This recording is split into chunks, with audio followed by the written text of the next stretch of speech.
రాష్ట్ర ప్రభుత్వం ప్రవేశపెట్టిన బడ్జెట్లో మెజార్టీ ప్రజలైన బీసీలకు తీవ్ర అన్యాయం జరిగిందని BC political JAC chairman Rachala Yugender Goud ధ్వజమెత్తారు. హిమాయత్ నగర్లో ఏర్పాటు చేసిన విలేకరుల సమావేశంలో ఆయన మాట్లాడుతూ 54% ఉన్న బీసీల సంక్షేమానికి బిచ్చం వేసినట్లు కేవలం 6,000 కోట్లు కేటాయించారని మండిపడ్డారు. ప్రత్యేక రాష్ట్రం వచ్చాక రాజకీయ, ఆర్థిక, సామాజిక, విద్యా రంగాల్లో అందరికంటే ఎక్కువ నష్టపోయింది బీసీలని ఆవేదన వ్యక్తం చేశారు.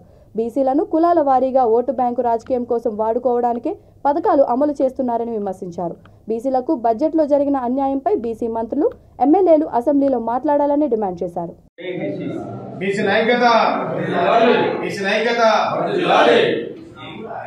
కేటాయించాలి బీసీలకు 20,000 కోట్ల బడ్జెట్ బీసీలకు 20,000 కోట్ల బడ్జెట్ ఖబర్దార్ కేసీఆర్ ఖబర్దార్ కేసీఆర్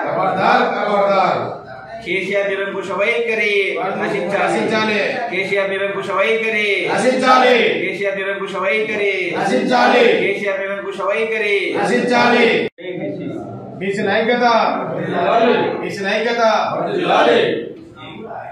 కేటాయించాలి బీసీలకు 20,000 కోట్ల బడ్జెట్ బీసీలకు 20,000 కోట్ల బడ్జెట్ ఖబర్దార్ కేసీఆర్ ఖబర్దార్ కేసీఆర్